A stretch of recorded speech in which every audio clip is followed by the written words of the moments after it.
حضرت عمر فاروق رضی اللہ تعالیٰ عنہ بعض اوقات ایک تنکا ہاتھ میں لیتے اور فرماتے، کاش میں یہ تنکا ہوتا۔ کبھی فرماتے، کاش میری ماں نے مجھے جنا ہی نہ ہوتا۔ ایک مرتبہ کسی کام میں مشغول تھے، ایک شخص آیا اور کہنے لگا کہ فلاں شخص نے مجھ پر ظلم کیا ہے، آپ چل کر مجھے بدلہ دلوا دیجیے۔ آپ رضی اللہ تعالیٰ عنہ نے اس کے ایک درہ مار دیا کہ جب میں اس کام کے لیے بیٹھتا ہوں اس وقت تو آتے نہیں، جب میں دوسرے کام میں مشغول ہو جاتا ہوں تو آ کر کہتے ہیں کہ بدلہ دلوا۔ وہ شخص چلا گیا۔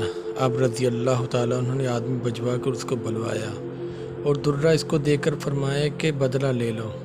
اس نے عرض کیا کہ میں نے اللہ کے واسطے معاف کیا۔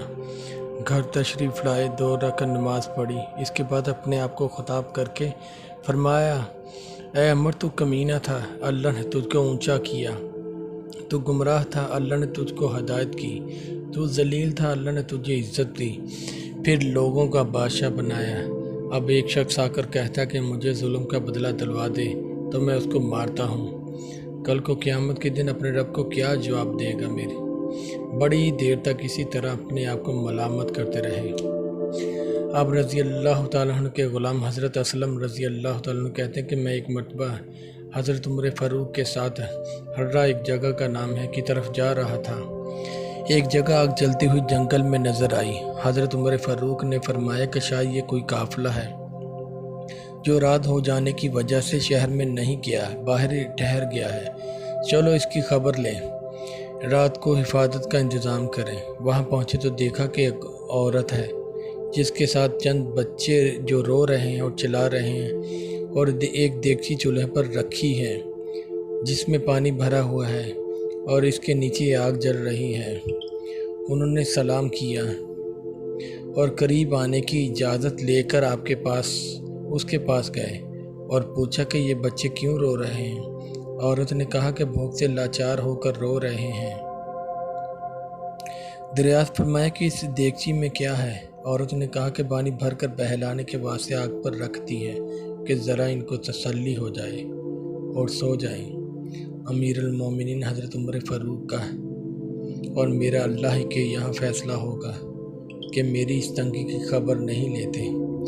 حضرت عمر فاروق رضی اللہ تعالیٰ رونے لگے اور فرمایا کہ اللہ تجھ پر رحم کرے، بھلا عمر کو تیرے حال کی کیا خبر ہے؟ کہنے لگے کہ وہ ہمارے امیر بنے ہیں اور ہمارے حال کی خبر بھی نہیں رکھتے۔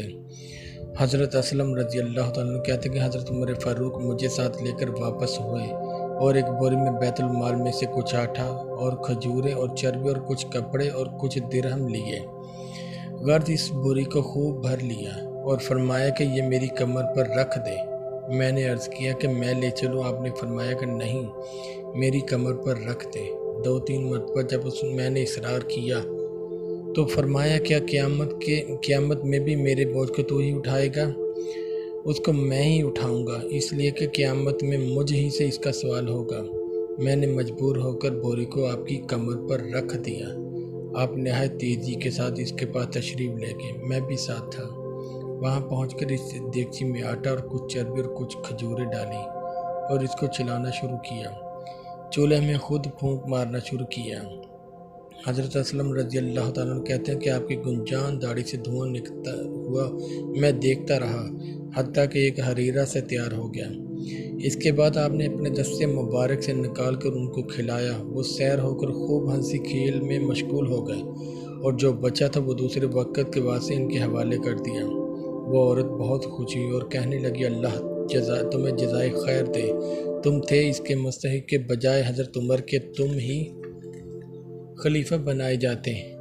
حضرت عمر فاروق رضی اللہ تعالیٰ نے اس کو تسلی دی اور فرمایا کہ جب تم خلیفہ کے پاس جاؤ گی تو مجھ کو بھی وہیں پاؤ گی۔ حضرت عمر فاروق رضی اللہ تعالیٰ نے اس کے قریب ہی ذرا ہٹ کر زمین پر بیٹھ گئے اور تھوڑی دیر بیٹھنے کے بعد چلے آئے اور فرمایا کہ میں اس لیے بیٹھا تھا کہ میں نے ان کو روتے ہوئے دیکھا تھا، میرا دل چاہا کہ تھوڑی دیر ان کو ہنستے ہوئے بھی دیکھوں۔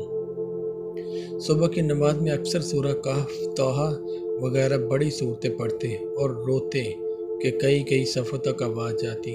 ایک مرتبہ صبح کی نماز میں سورہ یوسف پڑھ رہے تھے تو روتے روتے آواز نہ نکلی۔ تہجد کی نماز میں بعض مرتبہ روتے روتے گر جاتے اور بیمار ہو جاتے۔ یہ ہے اللہ کا خوف، اس شخص کا جس کے نام سے بڑے بڑے نامور بادشاہ ڈرتے تھے، کانپتے تھے۔ آج بھی 1350 برس کے زمانہ تک اس کا دبدبہ مانا ہوا ہے۔ آج کوئی بادشاہ نہیں، حاکم نہیں، کوئی معمولی سا امیر بھی اپنی رعایا کے ساتھ ایسا برتاؤ کرتا ہے کیا؟